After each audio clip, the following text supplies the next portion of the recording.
시작할 수 있도록 하겠습니다. 한 장 넘겨보시면 2페이지 보시면은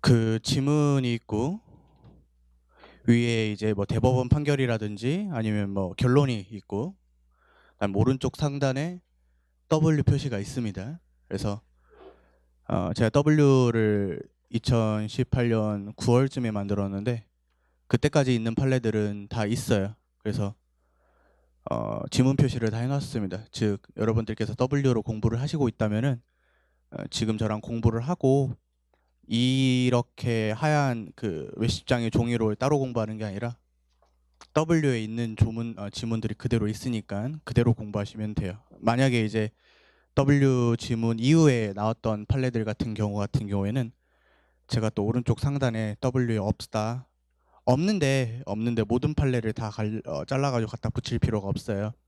그래서 별다른 표시가 안 돼 있거나 그러면 뭐 단권할 필요가 없다 하는 것들은 그냥 지금 읽고 간단하게 아 그렇구나라고 이해하시면 되고 반드시 단권화를 시켜야 되는 판례들은 제가 오른쪽 상단에 별표를 해놨습니다. 그래서 그렇게 이용을 하시면 됩니다.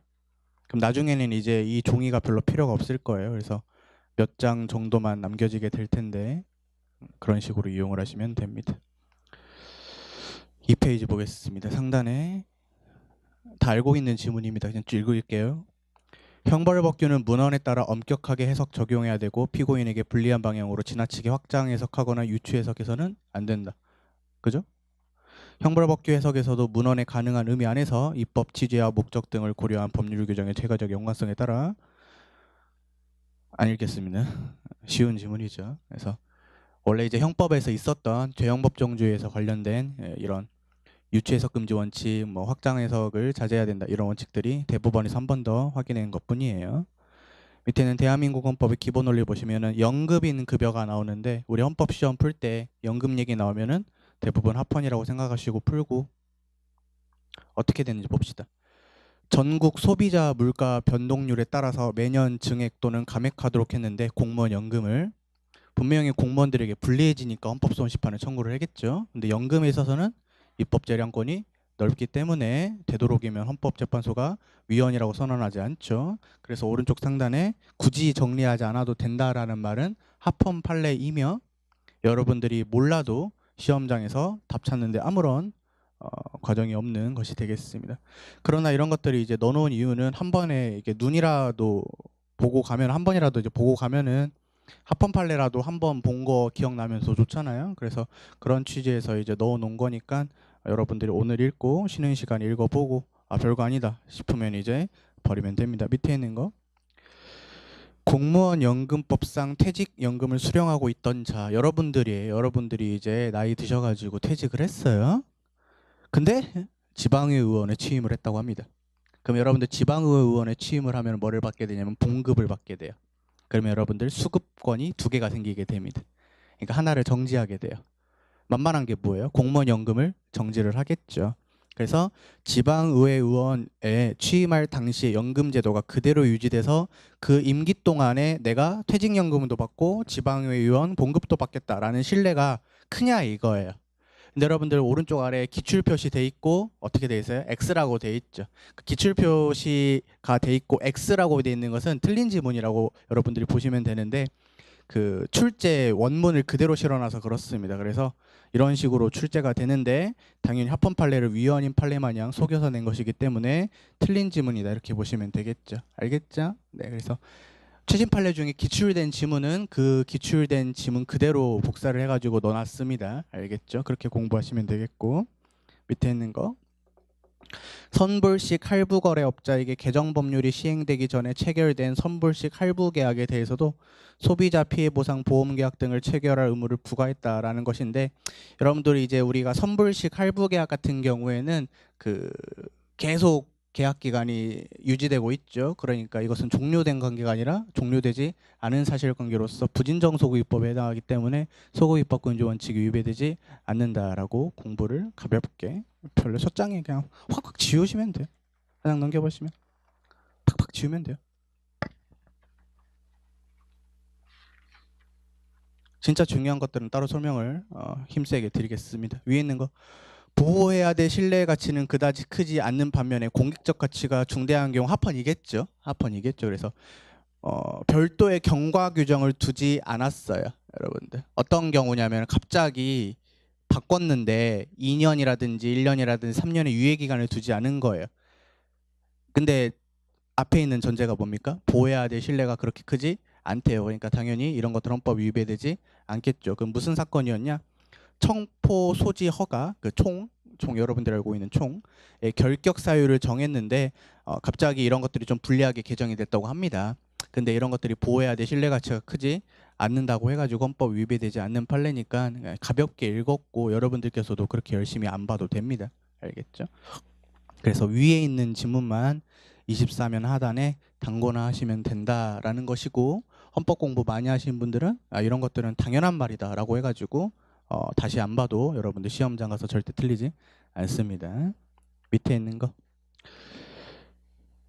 중간에 있는 거 양심적 병역 거부를 이유로 유죄 판결을 받은 청구인들의 개인 통보에 대해서 자유권규약위원회 국제인권위원회에 소속에 돼 있는 자유권규약위원회가 채택한 견해에 따른 이분들한테 뭐를 해주라는 거예요? 전과 기록을 말소해주고 충분한 보상을 해줘라 라고 누가?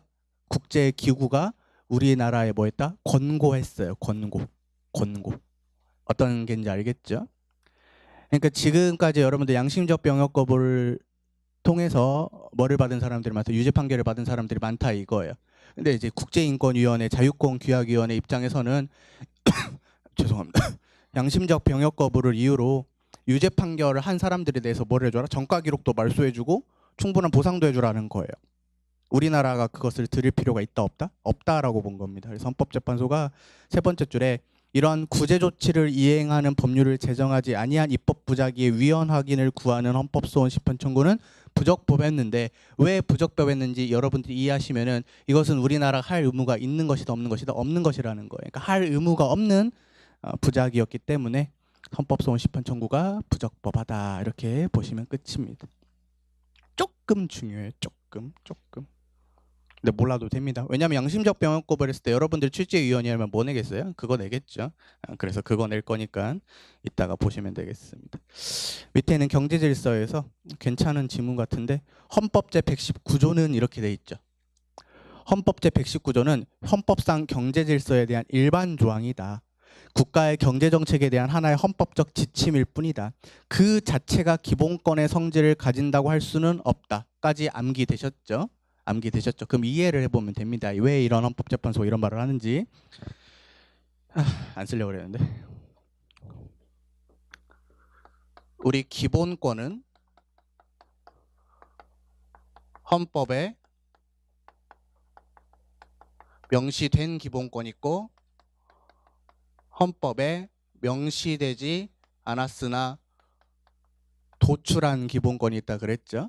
여러분들 헌법 제119조는 우리 헌법에 명시된 기본권은 몇 조부터 몇 조까지다? 헌법 제10조부터 헌법 제36조까지이기 때문에 기본권이라고 볼 수가 없어요. 그러니까 기본권이 아니에요.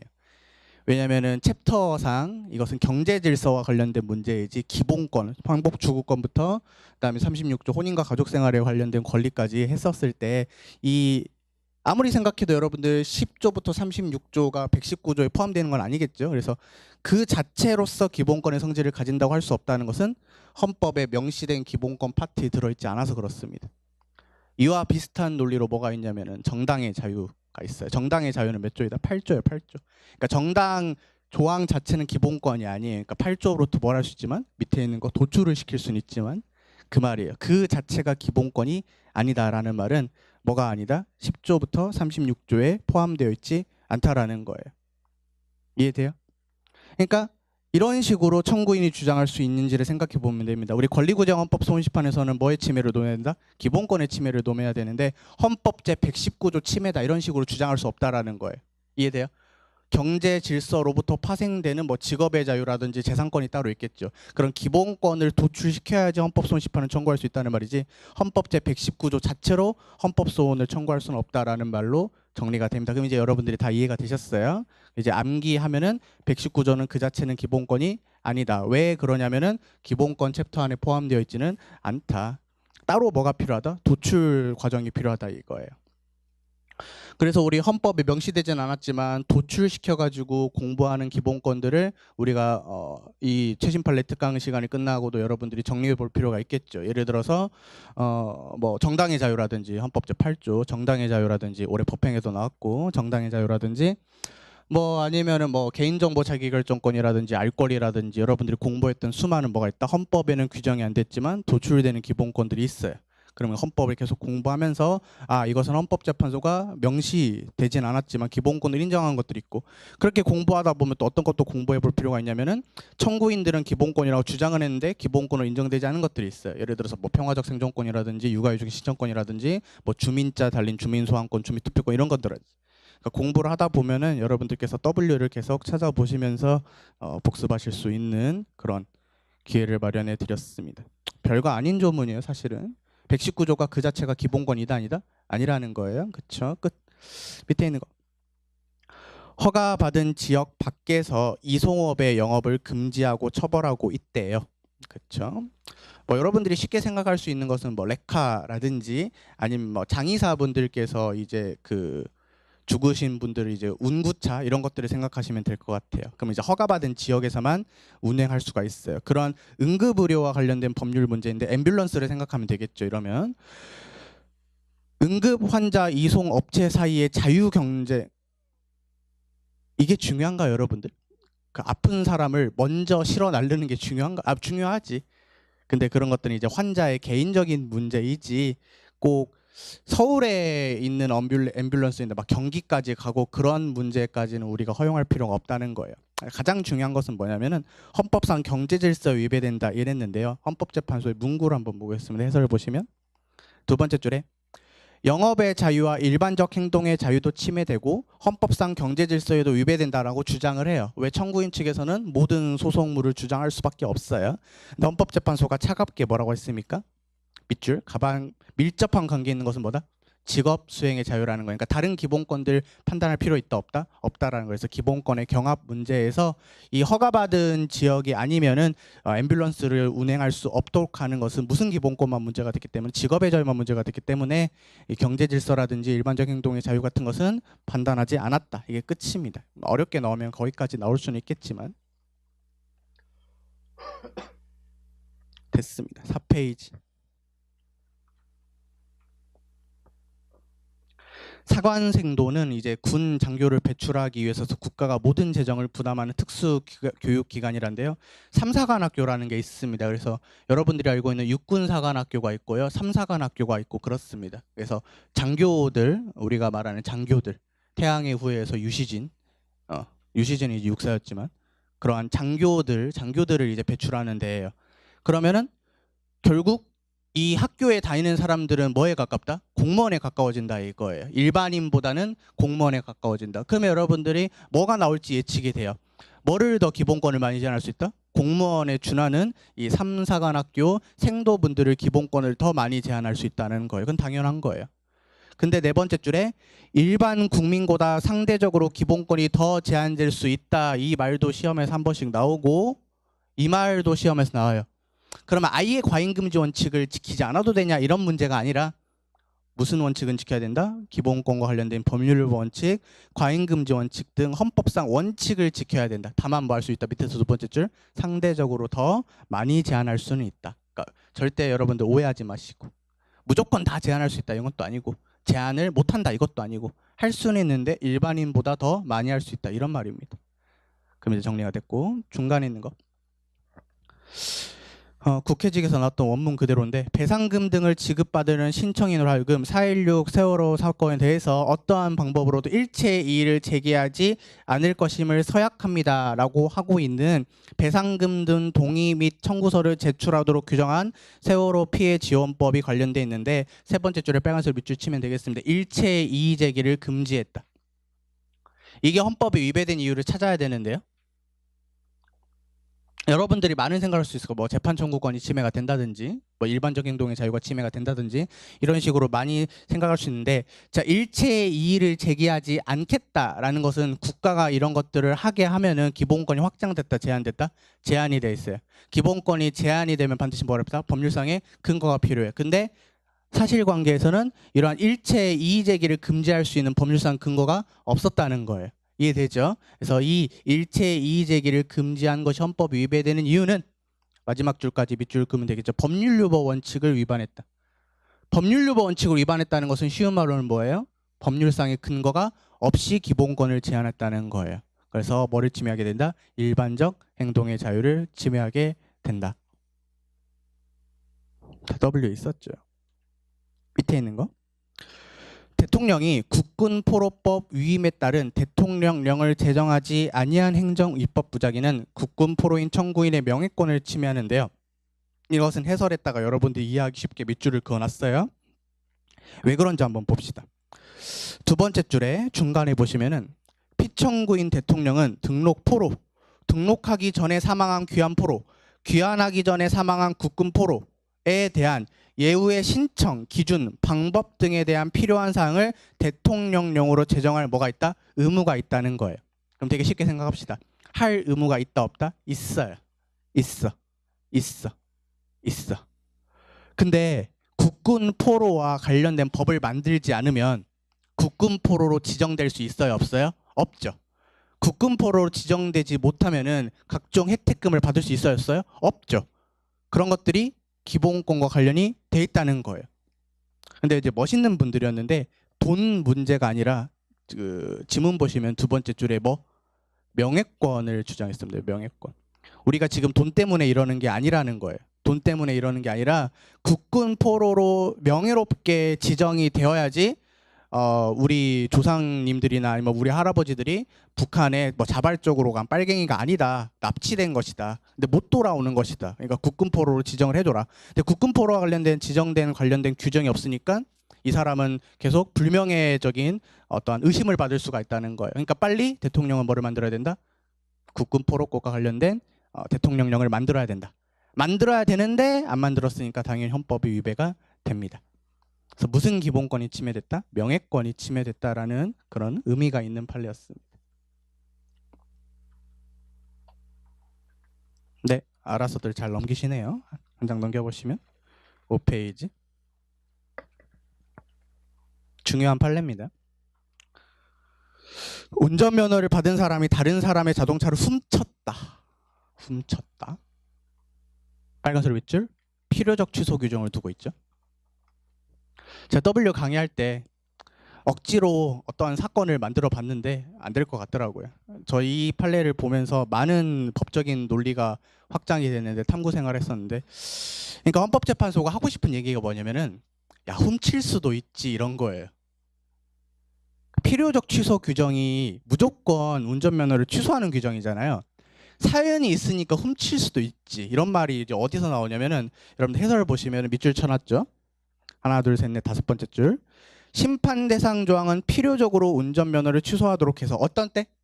다른 사람의 자동차를 훔쳤을 때 필요적으로 운전면허를 취소하도록 해서 구체적 사안의 개별성과 특수성을 고려할 수 있는 여지를 일절 배제하고 있어요.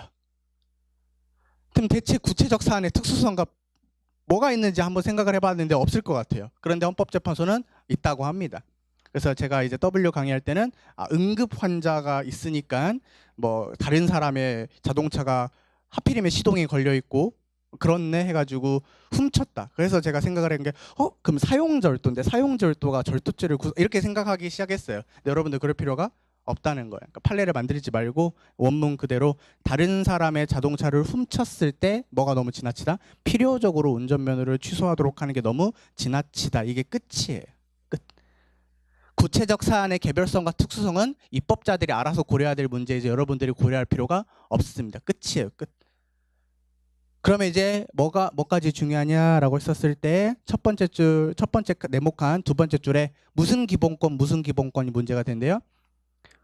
직업의 자유도 침해되고 무슨 기본권도 침해된다? 일반적 행동의 자유도 침해된다. 제가 이것을 언급해드리는 이유는 뭐냐면은 여러분들이 이제 선입견을 가지고 일반적 행동의 자유가 헌법 제10조니까 기본권 경합시키면 직업의 자유만 남을 것이다 이렇게 생각할 것 같아요. 근데 여러분들 이 사람이 뭐일 수도 있고 뭐일 수도 있냐면은 자동차가 직업의 필수 요소인 사람들이 있을 수가 있고 아닌 사람이 있을 수도 있어서 그래요. 그러니까 지금 기본권을 청구하는 사람이 둘이라고 생각하면 돼요. 한 분은 택시 기사님, 택배 기사님, 한 분은 그냥 일반 운전자. 그러니까 택시 기사나 아니면 택배 기사님은 뭐가 침해가 되는 거고 직업의 자유가 침해가 되는 거고 일반인들은 뭐가 침해가 된다? 직업의 자유가 아니라 일반적 행동의 자유가 침해가 돼요. 절대 뭐 하는 문제가 아니다. 경합하는 문제가 아니에요. 그렇게까지 이해하시면 되겠죠. 별거 아닙니다. 중간에 카메라나 그 밖에 유사한 기능을 갖춘 기계 장치를 이용해서 성적 욕망 또는 수치심을 처벌해야겠죠. 요즘 시험에서 나오는 패턴이 뭐가 있어요? 여러분들 두 번째 쪽 오른쪽에 뭐 하지만 뭐 하지 않는다. 제한은 하지만 침해하진 않는다. 그럼 여러분들 시험에서 제한한다 나오면 맞아요, 틀려요? 맞아요. 우리는 근데 이제 시험 문제 풀 때 바쁘니까 선입견으로 뭐예요? 아, 이거 합헌 판례다. 그럼 이제 일반적 행동 자유권을 제한한다 이렇게 텍스트가 돼 있는데 혼자서 뭘로 읽어? 침해한다 이렇게 읽으면 안 된다는 거예요. 알겠죠? 그래서 제한한다, 침해한다 이런 것들을 꼭 구별할 필요가 있습니다. 자, 맨날 잔소리를 해드렸죠.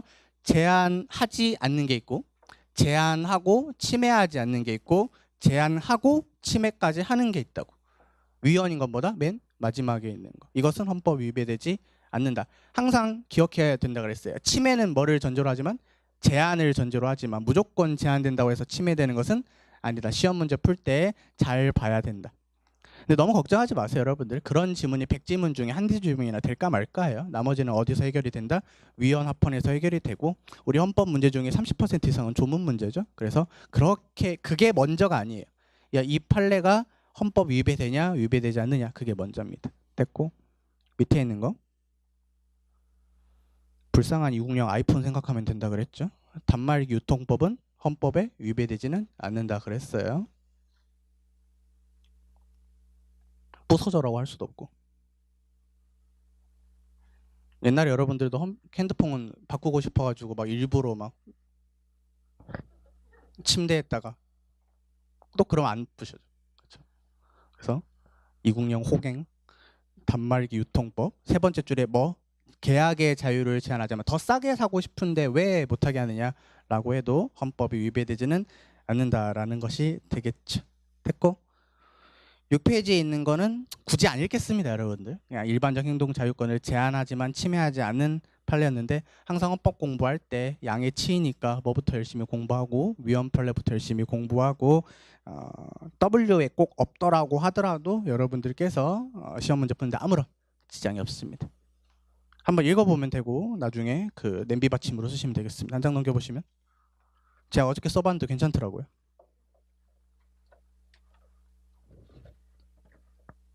칠 페이지에 있는 판례는 다 중요한 판례입니다. 첫 번째 판례, 두 번째 판례, 세 번째 판례 다 중요합니다. 다 W 있고. 자, 첫 번째 거 주민등록법상 밑줄 빨간색으로 재외 국민인 누구? 영유아 사건입니다. 우리 키워드 잡고 우리 재외 국민과 재내 국민은 보는 시선에 따라서 동일한 집단으로 볼 수도 있고 다른 집단으로 볼 수도 있는데요. 국민이라는 점이 중요하면 동일한 집단이고요. 밖에 사냐 안에 있는 사냐 이게 중요하면은 다른 집단입니다. 그러니까 재외 국민과 재내 국민은 무조건 같은 집단도 아니고 무조건 다른 집단이 아니에요. 그래서 합헌 판례와 위헌 판례가 극명하게 나누는 부분이 있는데요. 일단 이 판례에서는 중요한 최신 판례로서 이 재외 국민인 영유아인데 계속 빨간색으로 밑줄 그을까요? 키워드로 보육료나 양육수당의 지원 대상에서 제외를 했다는 거예요. 그렇죠? 원래 여러분들이 이제 헌법총론 파트 공부하실 때 재외 국민과 재내 국민을 차별했을 때 위헌인 판례가 몇 개 있고 합헌인 판례가 몇 개 있어요. 위헌인 판례는 사실 이제 한두 개밖에 없습니다. 그래가지고 재외 국민에게 주민등록만을 이유로 선거권을 부여하지 않은 판례, 혹은 굳이 억지로 해자면은 그 정부 수립 이전 동포와 이후 동포를 차별하는 판례 그런 거밖에 없어요. 예를 들어서 뭐 부동산 실명법의 적용 예외를 하지 않았다는 것이나 아니면 뭐 상속법 적용을 제외시켰다 이런 것들이 이제 헌법 위배되지 않죠.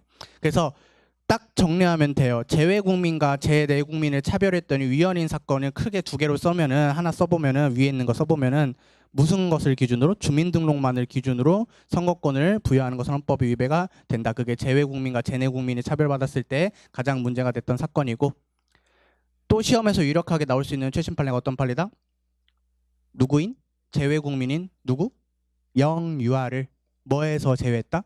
보육료 지원 대상에서 제외했다. 라는 게 왜 헌법에 위배가 되냐라는 거예요. 밑에서 네 번째 줄 해설. 단순한 단기 체류가 아니라 국내에 거주하는 재외국민, 특히 외국의 영주권을 보유하고 있으나 상당한 기간 국내에서 계속 거주하고 있는 자. 외국인이에요? 국민이에요? 국민입니다. 국가의 재정 형편이 되는 이상 밑에서 두 번째 줄에 단지 외국의 영주권을 취득했다는 이유만으로 달리 취급할 아무런 이유가 없다고 본 겁니다. 헌법재판소는 이제는 이 정도 제정이 되지 않느냐. 그러니까 단순하게 그 사람 외국의 영주권 취득했으니까 알아서 먹고 살라라는 문제가 아니에요. 여러분들 외국의 영주권을 취득했지만 이 사람보다 우리나라 국민입니다. 그래서 이런 것들은 이제 재내국민과 재외국민을 동일한 집단으로 봤는데 합리적인 이유가 없어가지고 헌법이 위배가 됐다라는 중요한 판례이고 최신 판례 키워드가 뭐다? 재외국민이 영유아를 뭐를 제외했다? 보육료 지급 대상에서 제외했다. 그래서 그 지문은 틀린 지문입니다. 됐죠? 평등권을 침해합니다. 밑에 있는 거 중요합니다. 또 형법적인 의미가 있죠.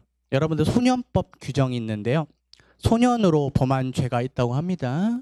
그래서 형의 선고를 받은 자가 집행을 종료하거나 면제받은 때와 달리 집행유예를 선고받은 소년범에 대한 자격 완화 특례 규정을 두지 않아서 자격 제한을 함에 있어서 군인사법 등 해당 법률의 적용을 받도록 하는 것은 불리한 차별이라고 하는데 이 지문을 읽고 들어가지 않으면 뭔 말인지 모릅니다. 뭔 말인지 모르고 가장 중요한 말이 뭐냐라고 했을 때 지문의 두 번째 줄에 빨간색으로 밑줄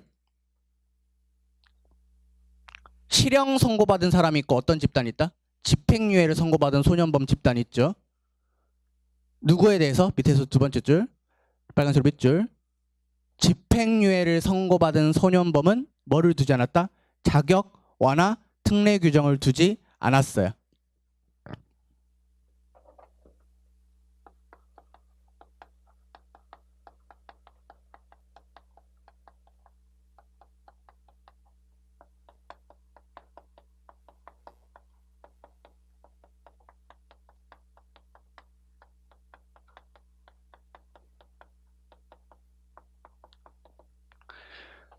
갑이 나빠요? 을이 나빠요?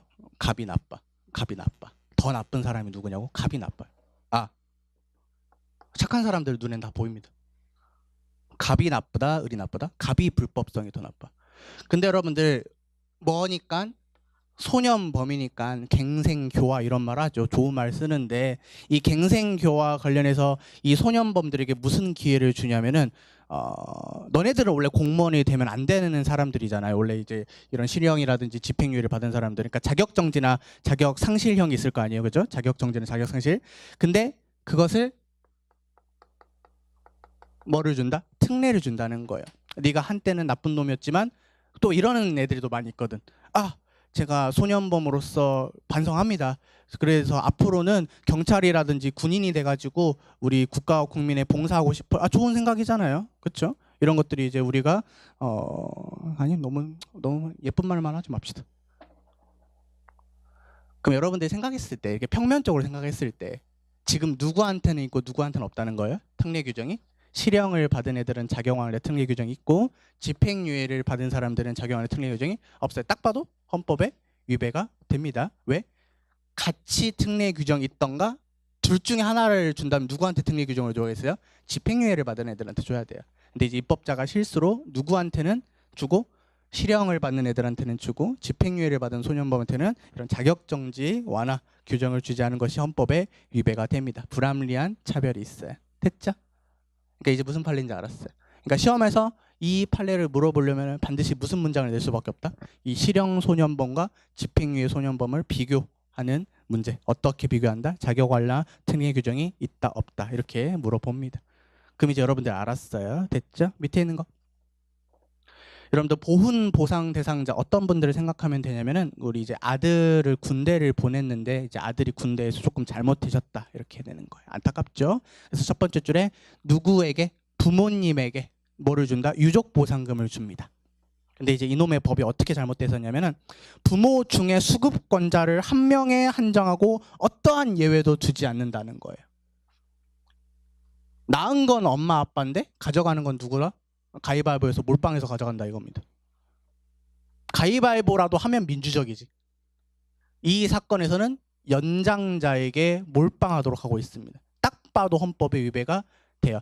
여러분들이 W 판례 관련돼 가지고 찾아보다 보면은 뭐가 위헌인 판례가 있냐면은 그 보상금, 그 이제 국가유공자 보상금에 이제 손자녀에게 누구에게 몰빵해 주는 거, 나이가 많은 사람 한 명에게 몰빵해 주는 거, 이거 보상금 규정 헌법 위배되는 거 똑같은 것으로 취지로 위배가 됩니다.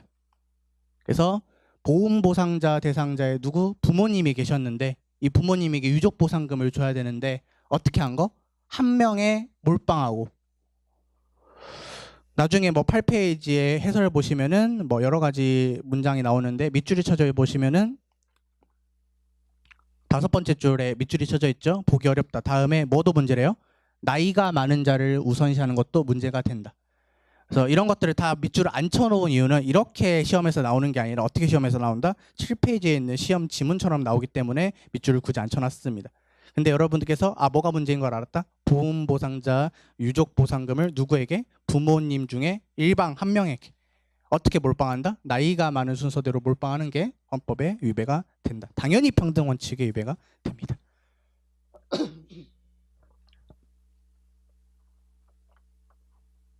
그리고 평등권 판례는 1년에 500개씩 죄송합니다. 50개씩 쏟아지기 때문에 위헌 판례만 잘 공부하시면 되고 시험장에서 내가 모르는 판례들은 뭐다? 합헌이라고 공부하시면 됩니다. 다 모르면 어떻게 할까요? 뭐 그런 사람이 뭐 시험에 합격할 생각은 안 하고 있겠죠. 그래서 8페이지에 있는 나머지 지문들은 굳이 보지 않겠습니다. 나 민법 너무 쉽다. 민소법 너무 쉽다. 뭘 줘도 100점 맞을 수 있다. 이런 분들만 한번 읽어보세요. 시험에서는 아마 안 나올 겁니다. 한 장 넘겨보시면. 한 개만 읽고 가겠습니다. 9페이지에 위에 있는 거. 독립유공자법 시행령 조항이 있어요. 근데 이제 독립유공자에 뭐가 있다? 서운 등급이 있으니까 나라를 위해서 몸바치신 분들이 많은데 거기에도 뭐가 있다? 등급이 있을 수밖에 없어요. 그렇죠? 보상금 지급의 기준을 달리하고 있다. 왜요? 다른 걸 다르게 차별하고 있기 때문에 그렇습니다. 그리고 두 번째 줄에 같은 서운 등급이 돼요. 그러니까 등급이 똑같아요. 근데 여러분들 순국 선열분의 유족이 있고 애국지사에 누가 있다? 본인이 있어요. 누가 있고 누가 있다? 유족이 있고 본인이 있는 거예요. 그럼 당연히 보상금 기준의 지적이 다를 수밖에 없어요. 누구에게 많이 줘야겠죠? 본인에게 많이 줘야 되겠죠. 유족보다는. 이런 것들이 헌법 위배되지는 않는다라고 간단하게 읽어보시면 되겠습니다. 이것은 다른 것을 다르게 보는 것이다.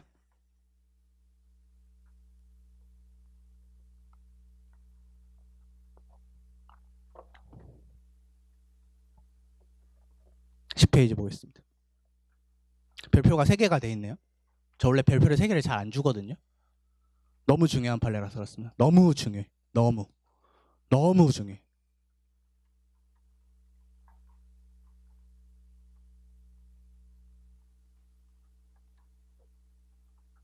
형법에서 배웠습니다.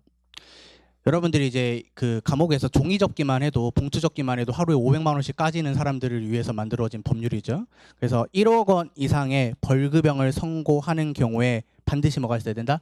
최소한 이 정도는 노역을 해야 된다라는 노역장 유치 기간의 하한을 정했어요. 이해됐죠? 이거 다 여러분들 형법에서 배웠습니다. 노역장 유치 기간의 하한을 정한 형법 조항 자체가 있고요.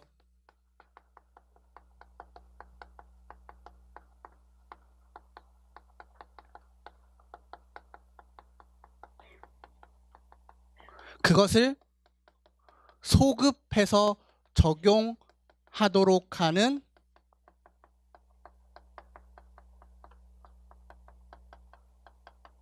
부칙 조항이 있습니다.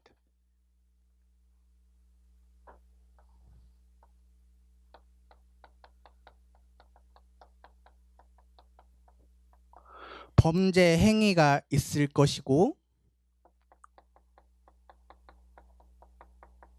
공소 제기가 있을 것이며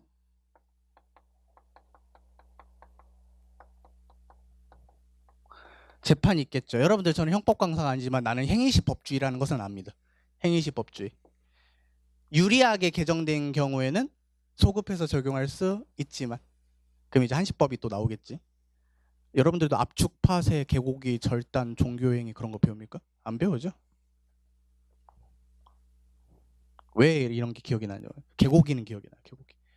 그러면 행위시법을 적용해야 돼요? 아니면은 재판시법을 적용해야 돼요? 행위시법을 적용해야 된다 이거예요. 자, 잘 보세요.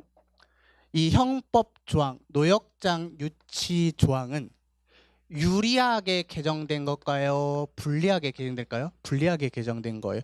옛날에는 노역장 유치 기간에 하한이 없었으니까 생각보다 그렇게 노역장이 오래 있지 않았어요. 근데 지금부터는 1억 원 이상이면은 최소한 이 정도는 살아야 된다라고 한 것이 되기 때문에 누구에게? 이 사람에게 불리해지게 된 거예요. 불리해지게 된 거예요. 근데 여러분들 잘 보세요. 첫 번째 문장과 두 번째 문장을 구별해 놓은 이유가 있겠죠? 뭐 자체는 헌법이 위배되지 않는데요. 이제부터 노역장 유치 기간의 하한을 정한 것 그 자체는 헌법에 위배되지 않는데요. 그럼 뭐가 문제냐? 밑에 있는 거. 노역장 유치 조항을 시행일 이후 최초 공소되는 경우부터 적용하도록 하는 부칙 조항은 형벌 불소급 원칙에 위배가 된다. 그럼 이때 이렇게 개정이 됐나 봐요. 자, 갑이라는 사람이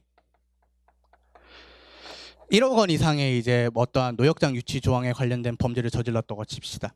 언제부터 적용된대요? 개정된 이후부터 공소 제기가 되면은 이 재판 시에는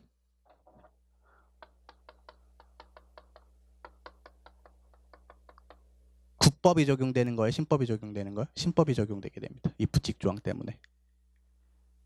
이 신법이 적용되는데 어떻게 개정된 신법이 적용되는 거예요? 불리하게 개정된 신법. 이해돼요? 이해돼요? 되죠? 헌법이 위배가 되는 건 알겠잖아요. 왜? 불리하게 개정된 조항을 행위시법주의가 아니라 재판 시에 적용하는 것은 여러분들이 알고 있는 형법 제1조 1항 위배가 돼요. 됩니다. 그러면은 여기서 제일 중요한 쟁점이 뭐냐면은 이 노역장이 유치하는 게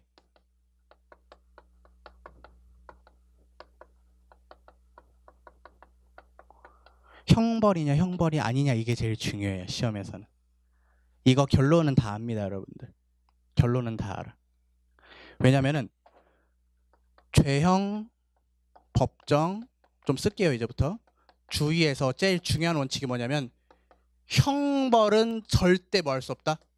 소급할 수 없다는 원칙이 있거든요. 형벌은 절대 소급할 수 없어요. 형벌이 아닌 불리한 제재는 진정소급법이나 부진정소급법은 나누고 진정소급법이라 할지라도 예외적으로 예외 가능성이 있는 경우에는 허용할 수가 있는데 형벌은 절대 소급할 수가 없어. 이해되죠? 형벌은 절대 소급할 수가 없어. 근데 우리 헌법재판소는 노역장 유치 조항을 뭘로 봤다? 형벌로 보았어요. 왜 그러냐면 형벌 불소급 원칙에서 말하는 형벌이 우리가 알고 있는 원래 그 의미의 형벌과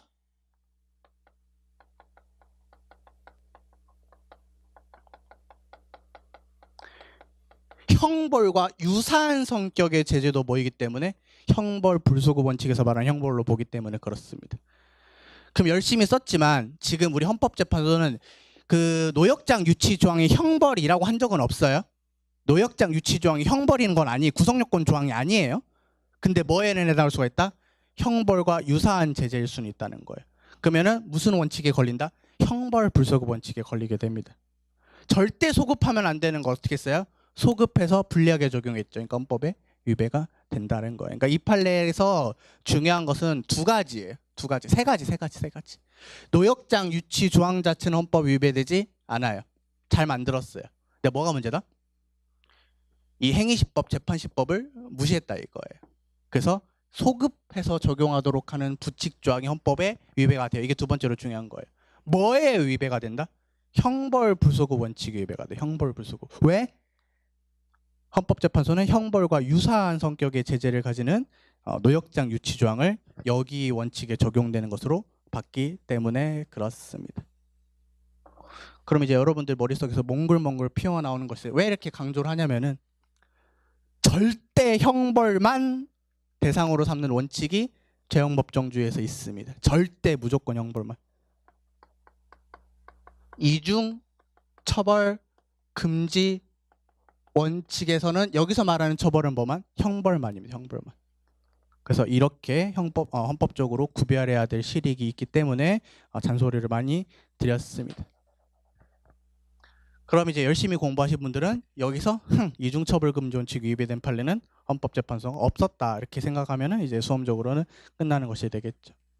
그래서 강조를 많이 했어요. 왜 강조를 많이 하냐면은 이렇게 물어볼 수가 있어서 그렇습니다. 시험에서 해설 보시면은 1번 노역장 유치 조항 자체는 헌법 위배가 된다 안 된다? 안 된다. 2번 형벌 불소급 원칙에서 말하는 처벌은 이런 말 중요하잖아요. 형법에 규정되어 있는 형식적 의미의 형벌 유형에 국한되지 않는데요. 제가 이런 말을 쓴 이유가 있겠죠. 여기에 국한되지 않고 형벌과 유사한 성격의 제재도 형벌 불소급 원칙의 적용 대상이 된다. 어떤 경우다? 두 번째 줄에 형벌적 성격이 강해서 신체적 자유를 박탈하거나 이에 준하는 정도일 때는, 그러니까 보안 처분 같은 경우에도 여러분들 뭐일 수가 있다는 거예요? 형벌과 유사할 수도 있다는 거예요. 원래 보안 처분은 형벌이 아니지만. 그래서 여러분들이 그 사회봉사 시간 200시간 수강 명령을 배우게 된 겁니다. 형벌과 유사한 성격이 되오는 거니까. 저한테 안 배웠어요. 형법에서 배웠습니다. 200시간 동안 사회봉사 하라는 게 마치 뭐랑 같다? 징역형이나 그런 거에 비슷하다 이거. 그럼 뭐에 적용이 된다? 형벌불소 원칙이 적용이 대상이 된다. 자, 그럼 여러분들 이것은 불리하게 개정된 거니까 소급하면 된다 안 된다? 안 된다는 거예요. 근데 소급을 해가지고 적용하고 있기 때문에 헌법에 위배가 된다는 겁니다. 알겠죠? 됐어요. 끝. 밑에 있는 거 편하게 읽어보시고 밑에 있는 거 읽어보시고 같이 읽어볼까요? 아니에요. 밑에 있는 거 동일인을 보겠습니다. 밑에서 두 번째 거 동일인을 자 유사 석유 제품 제조 행위로 처벌하고 조세범 규정에 근거해서 유사 석유 제품을 제조해서 조세를 포탈한 행위로도 처벌한대요. 여러분들 이런 것들을 비웃으면서 당연히 행위가 몇 개다? 두 개예요. 두 개. 행위가 두 개인데 따로 처벌하는 거 이중처벌금지 원칙 위배되지 않습니다. 그죠? 무슨 행위가 있었고 이상한 기름을 만든 행위가 있었고 그것을 판매해서 세금을 뿌려먹은 행위가 있었던 거예요. 그러니까 행위가 몇 개다? 두 개예요. 두 개. 두 개. 그러니까 따로 처벌하는 거 헌법이 위배되지 않는다. 됐고 그다음 밑에 있는 거 유기징역형을 선고할 때 자격정지 병과할 수 있죠. 이런 것들은 이중처벌금지 원칙 위배되지 않는다. 그래서 벌금 병과나 자격정지 병과는 당연히 헌법 위배되지 않겠다. 이중처벌이라고 볼 수가 없다.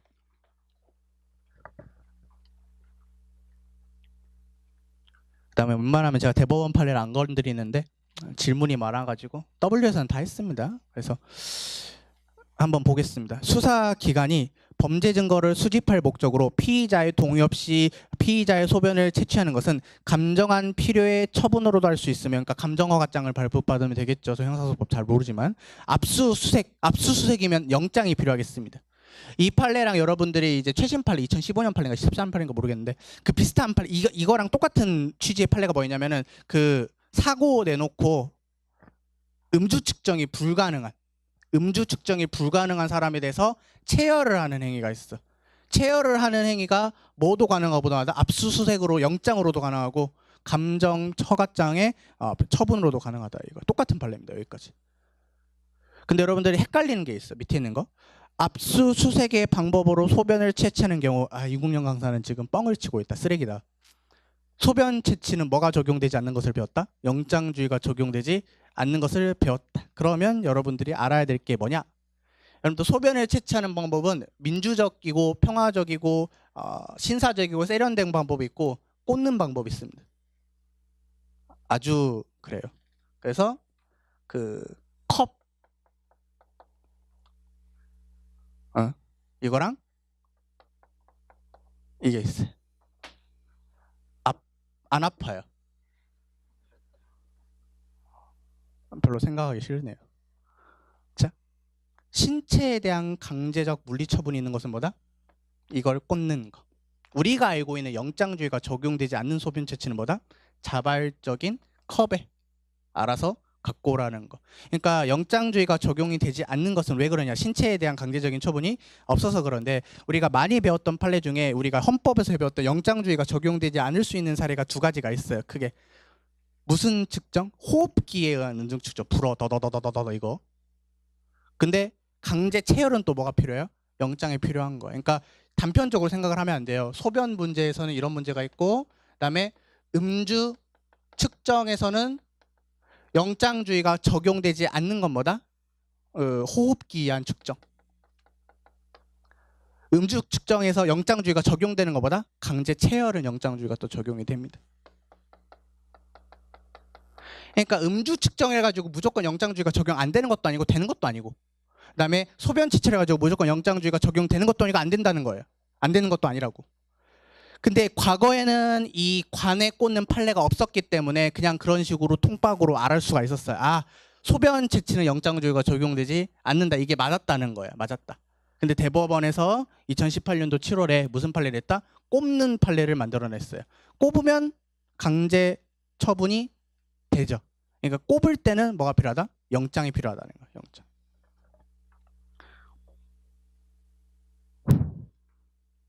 압수수색의 방법으로 소변을 채취하는 경우 가능하다 불가능하다? 가능하다는 거예요. 그럼 뭐가 필요하다? 영장이 있어야 된다. 압수 대상물인 피의자의 소변을 확보하기 위한 수사기관의 노력에도 불구하고 피의자가 싫어! 라고 하면서 이동하는 것에 소변 채취에 적합한 장소가 뭘까요? 잘 모르겠어요. 이동하는 것에 동의하지 않거나 저항한대요. 사춘기인가 봐요. 임의 동행을 기대할 수 없는 사정이 있을 때는 뭐 할 수 없다? 유형력을 행사할 수도 있다는 거예요. 정리됐죠, 여러분들? 그러니까 소변 채취했었을 때 무조건 영장주의가 적용이 안 되는 것도 아니고 무조건 되는 것도 아니고, 그다음에 음주 측정의 경우에도 무조건 적용 안 되는 것도 아니고 되는 것도 아니고, 이 사건은 어떤 사건이다? 강제 처분에 해당하는 관을 꽂아가지고 했던 사건입니다.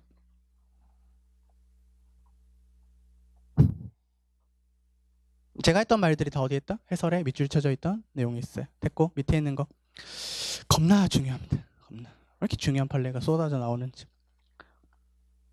제가 헌법 강의를 그렇게 오래 한 건 아니지만 2018년만큼 저를 스트레스 주는 사례가 몇 개 없습니다. 한 달에 한 번씩 중요한 판례가 나와. 근데 억울한 게 뭔 줄 알아요? 이 중에서 시험에서 나오는 건 몇 개 안 될 거라는 거예요. 억울한 게. 원래 이제 2019년 시험이잖아요. 2018년도 판례가 잘 안 나옵니다. 2017년도 판례가 많이 나오지. 보통 그렇거든요. 근데 최근 한 2, 3년 동안에 우리들의 뒤통수를 웃으면서 치신 분들이 있기 때문에 출제위원들이 이런 판례를 꼭 구별해야 되겠습니다. 첫 번째 별표 꼭. 헌법 제12조 사항이 뭐냐고 물어볼 때가 아니죠, 지금. 헌법 제12조 사항은 변호인의 조력을 받을 권리입니다. 변호인의 조력을 받을 권리. 그래서 구속된 사람은 뭐 할 수 있다? 변호인의 조력을 받을 수 있는데, 여기에서 말하는 구속은 형사 절차상의 구속을 당연히 포함을 하고 선례 변경이란 말이 중요해요. 옛날에 여러분들 행정 절차상의 인신 구속은 12조 사항의 보호 범위에 속하지 않았어요. 그래서 우리 이런 말 기억납니까? 변호인의 조력을 받을 권리는 언제까지만 받을 수 있어요? 유죄 판결 확정 전까지. 어떤 사건에서만 받을 수 있어요? 형사 사건. 근데 그렇게 하면 틀린다 맞는다? 이제는 틀려요. 형사 사건뿐만 아니라 어떤 사건에서도 행정 절차상의 구속에서도 뭐 할 수 있다? 우리 12조 사항의 변호인의 조력을 받을 수가 있어요. 그래서 이렇게 한번 정리해 볼까나? 우리 옛날에 시험에서 나왔던 게 뭐가 있냐면은 가사소송에서 변호인의 조력을 받을 권리가 12조 사항의 문제이냐 이건데, 맞아요 아니에요? 아니에요. 여러분들 가사소송했을 때 구속에 문제가 있어요? 없습니다. 없어. 그러니까 구속이나 형사절차상의 구속이나 아니면 구속에 준하는 형태의 어떤 절차에서 행정 절차에서는 12조 사항이 적용될 수 있지만 나머지 가사소송 등에서는 변호인의 조력을 받을 권리가 아직까지 인정되지 않는다는 거 이해됐죠? 조금만 확장시키면 돼요. 밑에 있는 거 어떤 사건이었다? 그 인천국제공항에서 이제 난민 신청을 했는데 못 나가게 했어요. 그러니까 인천공항의 3층인가 4층에 이 난민을 수용하는 것이 있대요. 5개월 동안이나 가둬놨어요. 5개월 동안이나. 5개월 동안이나 가둬놨기 때문에 물론 이제 화장실도 있고 뭐 잘만한 공간도 있고 그런데 밖으로 못 나가겠다 이거예요. 다른 나라에도 못 나가게 하고. 그러니까 행정 절차상에 뭐에 해당한다? 구속에 준한다는 것입니다. 난민을 못 나가게 한 게 5개월 동안. 그러면 여러분들 이 사람이 뭐 할 필요가 있다? 변호인을 선임할 권리가 있겠죠. 그래서 밑에 있는 거 인천국제공항에서 난민 인정 신청을 했으나 난민 인정 심사 불회부 결정을 받은 청구인을 5개월이나 수용하고 환승 구역으로도 못 나가겠다. 이것은 뭐에 준한다? 구속에 준한다. 구속에 준한다면 뭐의 효과를 받을 수가 있다? 변호인의 조력을 받을 수가 있다. 어디? 12조 사항. 그래서 12페이지 오른쪽 위에 변호인의 조력을 받을 권리가 있는데도 불구하고 그 근거 없이 접견 신청을 거부한 것은 헌법에 위배가 된다라는 것이 되겠습니다. 그러면 여러분들 이게 반대로 생각해 보면 돼요. 만약에 행정 절차상의 구속은 12조 사항에 포함되지 않는다. 그러면 뭐가 침해가 되겠어요? 재판 청구권이 침해가 됩니다. 근데 그게 아니라 겁나 중요한 거 행정 절차상의 구속도 뭐다? 이제는 12조 사항의 보호 범위에 포함이 돼요. 겁나 중요합니다. 알겠죠? 정말 중요합니다. 밑에 있는 거. 제가 아까 겁나 중요하다고 했나요? 이것은 겁나 중요합니다. 첫 번째부터 세 번째까지 묻고 첫 번째부터 세 번째까지 묻고 하나의 쟁점이고요. 그다음에 네 번째랑 다섯 번째는 별개 다른 쟁점입니다. 어떤 상황이 있었는지 이제 제가 W 강의하면서 설명했지만 어떤 상황이 있었는지 여러분들한테 설명해 보면은 어떤 사람이 이제 피의자예요. 피의자 가지고 잡혔어요. 피의자에서 잡혔는데 여러분들이 검사예요. 여러분들이 검사고 제가 이제 피의자입니다. 그래서 이러고 있었어요.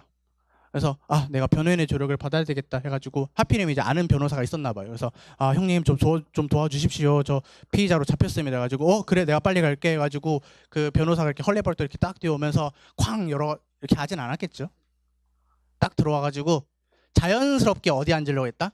옆에 앉으려고 했는데 검사가 어디 앉으려 했다? 뒤에. 이 키워드가 뭐예요? 후방 착석 요구행위입니다. 어디 있어요, 여러분들? 두 번째 줄에도 있고, 두 번째 칸에도 있고, 세 번째 칸에도 있네요. 이 판례를 설명할 수 있는 가장 중요한 키워드가 뭐다? 후방 착석 요구행위라는 거예요. 굳이 어디 앉으라 했다? 뒤에.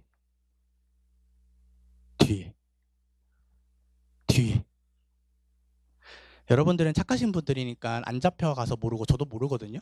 근데 헌법재판소가 하는 말이 뒤에 앉는 거는 쓸모가 없다는 거예요. 여러분들 변호인의 조력이. 뒤에서 뭐 그거예요. 뭐 고요 속에 외침하는 것도 아니고 뒤에서 이렇게 안 돼요. 충분한 조력이 안 이루어져. 그러니까 피의자 신문은 제일 중요한 절차예요. 피의자한테. 여기서 잘못 말하면은 이거냐 아니면 자유냐 이거예요, 여러분들. 피의자 신문 대단히 중요한 단계입니다. 그럼 여기서 충분한 조력이 이루어지려면 어디 앉아 있어야 되는데? 옆에 앉을 수 있어야 되는데 뒤에 굳이 앉으라는 거예요. 뒤에. 결론 되게 쉽다. 결론. 후방 착석 요구 행위는 헌법에 위배가 돼요. 근데 이렇게까지만 나오면 참 좋은데 이게 뭘로 나올 수 있는지 탐구 생활하고 10분간 쉬도록 하겠습니다. 잘 보세요.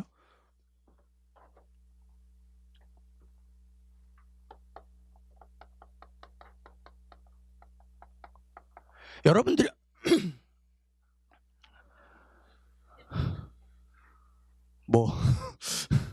뭐요? 여러분들이 지금까지 변호인의 조력과 받을 권리에서 봐왔던 형사소송법이나 헌법에서 배웠던 헌법소원 심판 사건에서 청구인은 누구였냐면은 피의자 또는 피고인이었습니다. 피의자나 피고인이었어요. 이해돼요? 근데 이번 사건에서 중요한 쟁점이 뭐냐면 이번 헌법소원 심판 청구인은 변호사였습니다. 변호사가 청구를 한 거예요. 그러니까 기존에 알고 있었던 판례랑 좀 달라요. 자, 보세요. 자, W 때 다 설명을 했지만 한 번 더 설명을 하는 거예요. 원래 피고인이나 피의자가 변호인을 접견하고 싶다라는 권리는 당연히 헌법상 기본권성을 가진다 그랬죠. 근데 우리가 형사소송법이나 헌법에서 배웠던 조금 애매모호한 문장이 있는데 누구의 입장에서? 변호인 입장에서 피고인이나 피의자를 접견하고 싶은 권리가 헌법재판소랑 대법원이 좀 이상한 말을 해요. 이게 기본권이라고 볼 수는 없는데 중요한 핵심 키워드가 있습니다. 그중 핵심적인 부분은 관련이 있다. 그중 핵심적인 부분은 또 기본권성을 인정을 한다는 거예요. 이런 것 같아요. 그냥 얼굴 보고 싶어가지고 아무 때나 변호 공판 절차나 그런 건 전혀 상관이 없이 그냥 방문하고 그런 거는 뭐가 아닌데 기본권이 아닌데 어떤 절차가 있을 수가 있죠? 공판 절차나 아니면은 뭐 피의자 신문 절차 이런 중요한 절차에서 변호인이 피고인 피의자를 보고 싶을 수가 있어요. 그것을 우리가 뭐라고 표현한다? 핵심적인 부분이라고 표현을 해. 이것은 기본권이라고 합니다. 이해되죠? 그럼 이 후방 착석 요구 행위에서 판례에서 중요한 게 뭐다? 선서 청구인이 변호사였어요. 변호사가 피고인 피의자를 만나고 싶었을 때 그것을 거부당하거나 제지를 당했죠. 제지당했죠. 약간 제대로 조력할 수 없도록. 그러면 원래는 뭐가 아닌데? 기본권이 아닌데 지금 이 사건 어떤 상황이다? 피의자 신문이라는 아주 중요한 절차였다는 거예요. 이해되죠? 그러면은 뭐라고 해당할 수 있다? 핵심적인 부분에 해당할 수 있다. 이것을 우리 헌법재판소가 이름을 멋있게 붙여줬습니다. 누구의? 변호인의 뭐? 변호권이라고. 변호권. 여러분들 오해하면 안 돼요. 이 변호인이 접견하는 모든 것이 변호인의 변호권이 되는 게 아니라 어떤 부분? 핵심적인 부분들이 변호인의 변호권이 되는 거예요. 그럼 이것은 뭐에 해당할 수 있다? 기본권에 해당할 수 있다고. 그러니까 기본권에 해당하니까 헌법소원 들어갔고 후방착석 요구행위가 과하게 기본권을 침해했기 때문에 헌법에 위배가 된다라는 결론까지 이르게 된 겁니다. 그러면 여러분들이 이 판례를 다 학습을 하셨어요. 그다음 네 번째 한번 볼까요?